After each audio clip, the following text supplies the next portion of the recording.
SAW sering sekali memberikan nama-nama indah kepada benda yang beliau miliki. Bendera yang sering beliau pakai saat berperang diberi nama Al-Waqaf. Beberapa pedang beliau diberi nama Zulfikar, Al-Mihzam, Ar-Rusuk, Al-Battar, Al-Qal'i, dan seterusnya. Seakan-akan benda-benda itu hidup, bersahabat, dan menjadi teman setia Nabi dalam melakukan segala aktivitasnya. Bukankah Allah Subhanahu wa ta'ala berfirman, "Wa ma min dabbatin fil ardi wala ta'irin yatiru bi janahihi illa umamun amsalukum." Tidak ada satupun yang melata di atas bumi ini, tidak juga burung yang terbang. Mereka itu sama seperti kamu juga, umat manusia. Ma'asyiral muslimin, dalam ajaran Islam, jangankan dalam situasi aman, bahkan dalam peperangan sekalipun, Nabi melarang menebang pohon, merusak bangunan dan rumah ibadah. Nabi melarang kita memetik bunga sebelum bunga itu mekar dan berkembang. Nabi melarang kita membuang hajat di lubang-lubang karena ditakutkan akan mengganggu hewan, semut, atau apapun yang ada di dalamnya. Bahkan dalam pembahasan fikih, dalam beberapa literatur ditemukan suatu pembahasan.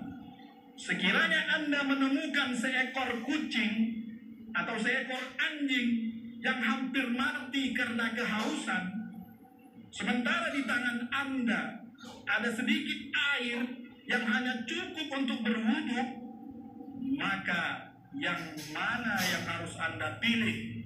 Memberikan air kepada kucing atau anjing yang hampir mati kehausan, atau Anda berwudu dan membiarkan kucing atau anjing itu mati?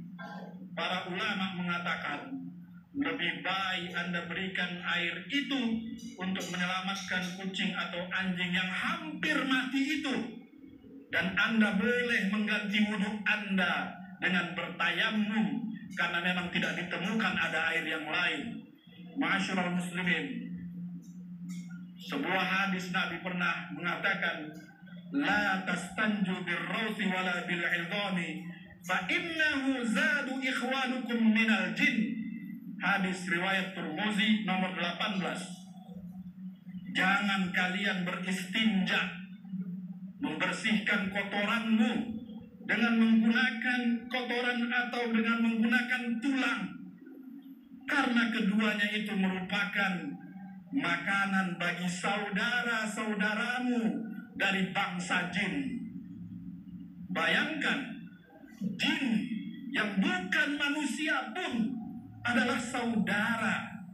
Semua kita bersaudara, semua memerlukan perhatian dan pengakuan tentang wujudnya. Boleh jadi ia bukan saudara seiman, tapi ia saudara sekemanusiaan. Boleh jadi ia bukan saudara sekemanusiaan, tapi pasti dan pasti dia saudara semakhluk. Karena itu, marilah kita sama-sama menumbuhkan sikap ukhuwah persaudaraan. Tapi memang yang namanya kehidupan pasti ada masalah dan konflik. Terlepas besar kecil konflik itu suatu yang wajar dalam interaksi sama manusia. Akan tetapi yang harus diingat pesan Nabi, la yahillu li imri'in muslimin ay yuhjara akhahu fawqa salas. Tidak halal bagi seorang muslim meninggalkan saudaranya karena benci lebih dari 3 hari. Di celah 3 hari itulah kita mencari titik temu untuk kembali bersaudara. Dalam istilah yang lebih luas itulah yang kita kenal dengan istilah rekonsiliasi atau islah.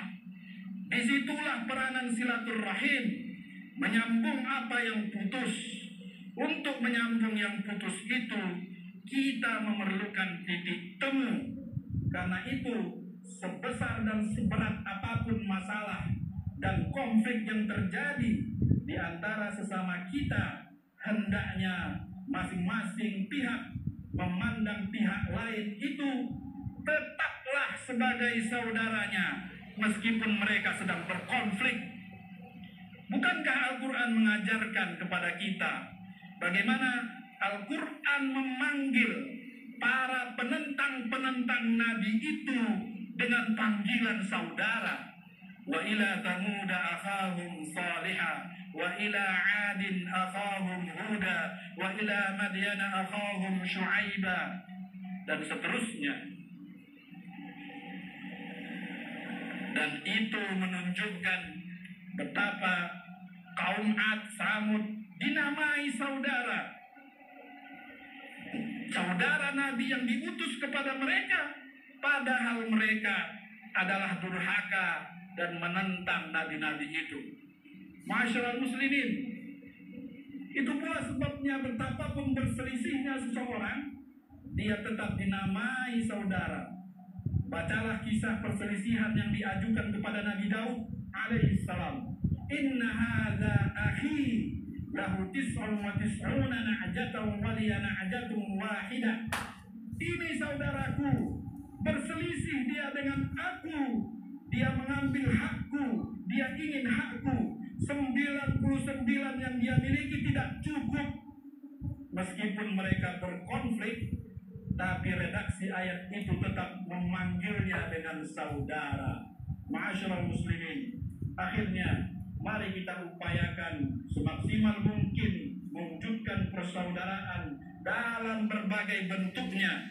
Persaudaraan seiman, persaudaraan sekemanusiaan, bahkan persaudaraan semakhluk, ketiga-tiganya secara simultan dan seimbang.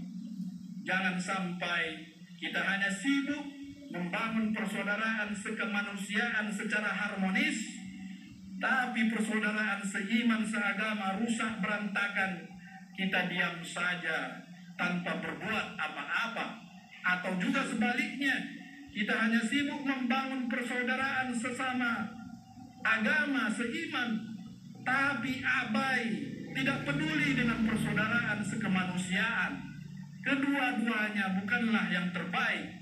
Yang terbaik adalah yang berusaha menumbuhkan tidak hanya persaudaraan seiman dan persaudaraan sekemanusiaan, bahkan menjaga persaudaraan semakhluk. Mereka menjaga lingkungan alam, menjaga hutan, flora dan fauna, bahkan benda-benda tak bernyawa sekalipun, karena ada perasaan mereka diikat oleh persaudaraan semakhluk. Mudah-mudahan khutbah yang singkat ini menambah wawasan dan menguatkan keimanan kita dalam kita menjalani hidup dan kehidupan di atas dunia yang tidak lama ini. Bismillahirrahmanirrahim. Wal 'asr. Innal insana lafi khusr illa alladhina amanu wa 'amilus salihati wa tawassaw bil haqqi wa tawassaw bis sabr. Barakallahu li wa lakum fil Qur'anil 'azim wa nafa'ani wa iyyakum bima fihi minal ayati wadh dhikril hakim. Wa taqabbala minni wa minkum tilawatahu innahu huwas sami'ul 'alim. Aqulu qawli hadha wa astaghfirullahal 'azim li wa lakum wa lisa'iril muslimina wal muslimat wal mu'minina wal mu'minat fastaghfiruhu innahu huwal ghafurur rahim.